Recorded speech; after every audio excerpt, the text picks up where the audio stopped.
Con Gonzalo Monroy, que le doy las gracias que nos esté contestando en estos momentos. Yo luego digo que es experto energético y la gente piensa que vamos a hablar de chakras y cosas así, pero no, vamos a hablar del sector de energía. ¿Cómo estás, amigo? Muy buenas tardes.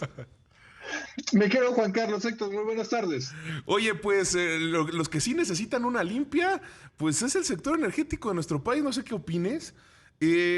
Para poner en contexto a la gente, a Héctor y a todos los que nos escuchan, hace unas horas se dio a conocer que por medio de un decreto en el diario oficial de la Federación, el gobierno de nuestro país está expropiando una planta de hidrógeno que está dentro de la refinería de Tula. ¿Qué nos puedes comentar al respecto? Porque estamos cerrando el año con este tipo de temas. Claro que sí, Juan Carlos. Mira, hay un poco de historia detrás de todo esto. Todos seguramente hemos escuchado por ya casi 5 años este tema de la soberanía energética, que en palabras más cortas significa sustituir la importación de gasolina y de diésel. Y hemos visto incluso la construcción de la refinería de Dos Bocas y de Deer Park para apuntalar en ese proceso.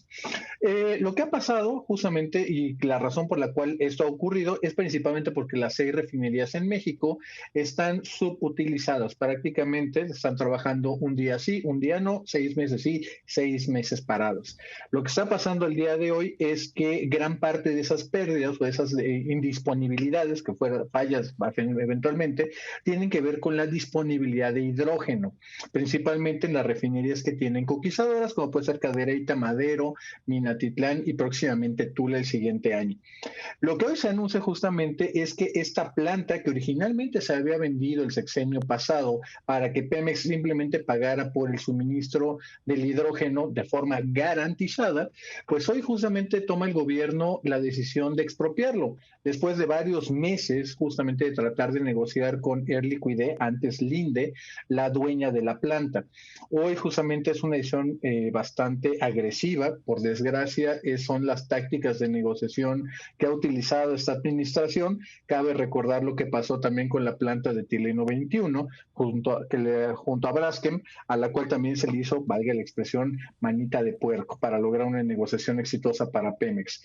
Hoy sí, nos amanecemos con esta noticia bastante agresiva y que seguramente veremos varios meses de litigio por delante. Eh, pero justo era lo que te iba a preguntar. ¿Cuál es el siguiente paso? Porque en una expresión de este estilo, pues entonces el gobierno dice, ya estos activos son míos, entonces nos olvidamos del acuerdo que teníamos. ¿Hay alguna manera en la que puede impugnar la compañía? Y ahora, el argumento que dicen es que, de acuerdo a los cálculos que habían hecho el gobierno, en algún momento Octavio Romero Oropesa dijo que en los 15 años que tenían que pagar de suministro iban a ser 261 millones de dólares y que no le salían las cuentas de acuerdo a los 53 millones que pagaron por los activos. Entonces, son este tipo de cuentas que salen un poco raros por parte del gobierno y que a veces las sumas y restas no dan porque están sumando peras con manzanas y la realidad es que al final del día estaban pagando por un servicio, ¿no? Efectivamente, mira, vamos a dividirlo en dos. Primero, ¿qué es lo que sigue? Muy probablemente ahorita ya empezó justamente la ocupación temporal, que no es otra cosa que los trabajadores de Pemex entrando a la planta en cuestión o en litigio. Obviamente con estos, y ya una vez publicado en el Diario Oficial de la Federación, Pemex se hace del control de las instalaciones en ese momento en resguardo. Lo que dice el tercero transitorio tiene que ver con que justamente el monto de la indemnización lo determinará el INDABIN, el Instituto de Bienes Avalúos y Bienes Raíces de Inmuebles. Obviamente esto es una cifra que típicamente así es, son cifras extremadamente por debajo de mercado. ¿Por qué los números no le salen a Octavio Romero Oropesa? Porque lo que está expropiando no solo es la planta, tiene que indemnizar el contrato de servicios. Es un contrato que está firmado por 15 años para el suministro garantizado de hidrógeno que pudiese abastecer a la refinería de Tula. Obviamente esto Pemex pretende de que esto no existe, que no hay ningún servicio, cuando el servicio se le ha venido prestando a la refinería. Y obviamente esto, seguramente el contrato de servicios de operación y mantenimiento, será la fuente de litigio que obviamente es además del costo de los fierros de la planta misma. Ahora, ¿realmente es positivo para Pemex y para el gobierno de nuestro país hacer este tipo de movimiento? ¿Realmente sí le va a apoyar en algo en las ambiciones que tienen en esta soberanía energética? Le acabas de pegar precisamente a eso y ahí probablemente es donde el diablo está en los detalles, creo, Juan Carlos. Tiene que ver con simplemente que Pemex pueda tener ese acceso al suministro del hidrógeno. El gran problema es que lo hemos visto en otras refinerías como Cadereyta, como Madero, que ya lleva prácticamente 2 meses parada, pues es de que los trabajadores de Pemex no saben operar eficientemente estas plantas. Que estén ahí, que hayan trabajado 50, 60 años, no significa de que lo sepan hacer bien. Esa es la realidad con la cual se van a topar en pared con esta expropiación. Obviamente es una pésima señal que se está mandando a los inversionistas, donde una vez más se les dice de que los contratos firmados pues simplemente no son respetados en México. Y esa última parte creo que también es un clavo muy importante al cual le tenemos que pegar y no puedo dejar de hacer la pregunta, por más que creo que ya sé la respuesta, necesita quedar establecido. La visión que se tiene del sector energético de nuestro país y del gobierno y las decisiones que toma alrededor de él normalmente es negativa. Desde ahí han venido litigios internacionales, desde ahí han venido quejas de compañías de Canadá, de Estados Unidos y de otras partes del planeta porque dicen, nosotros estamos tratando de operar, nosotros tenemos un contrato y la visión que se tiene es que pues en cualquier momento las autoridades pueden tomar la decisión que deseen y pues nos pueden quitar nuestros activos. Entonces, eso pues, ¿dónde queda la ventaja o dónde queda la seguridad que se le puede dar a las inversiones que vienen del exterior?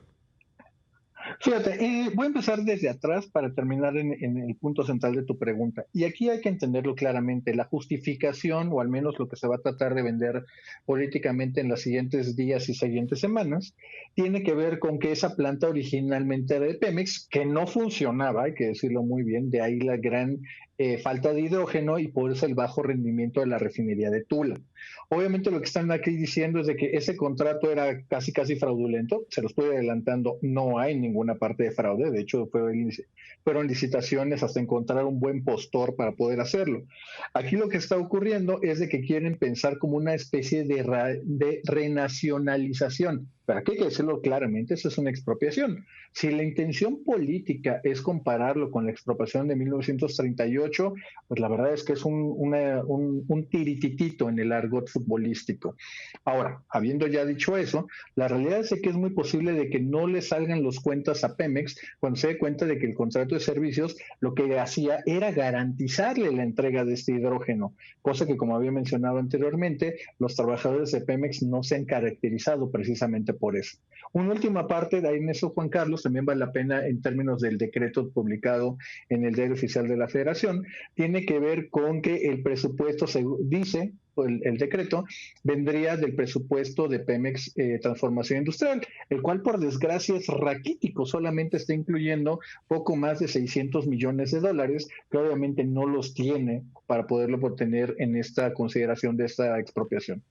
Bueno, es que justo, y esa era la siguiente pregunta, ¿de dónde va a salir el dinero? Porque en la partida pues, que se tiene para Pemex, que se tiene para esta parte energética, pues ya se dio y ya se tiene con base en el presupuesto, ya se sabe, entonces, esto es algo que ya tenían contemplado, entonces el gobierno ya tiene contemplada expropiaciones de otros activos. No, eso es precisamente a lo que me refería.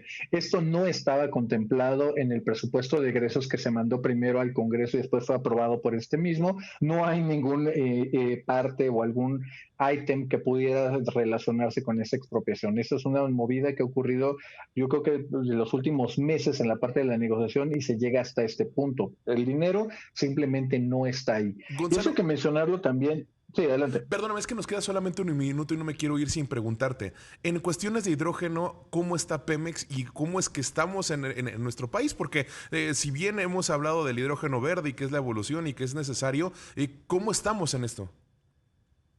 Mira, la realidad es que estamos apenas en pañales. Gran parte de lo que se venía haciendo es únicamente como procesos auxiliares de Pemex y hay muy poco todavía desarrollado más allá de proyectos piloto en algunos lugares como Puebla, pero la verdad es que estamos apenas en la infancia de esta gran nueva industria. Pues Gonzalo Monroy, experto en el sector energético, te agradezco mucho que nos hayas abierto el panorama al respecto de esto y pues cerrando el año. Muchísimas gracias, amigo. Y ya nos habíamos despedido hace unos días que habíamos tenido entrevista en Imagen Empresarial, pero nuevamente gracias por siempre estar listo para hablar. Claro que sí, les mando un tremendo abrazo a ustedes y a todo su público. Hasta luego, Héctor.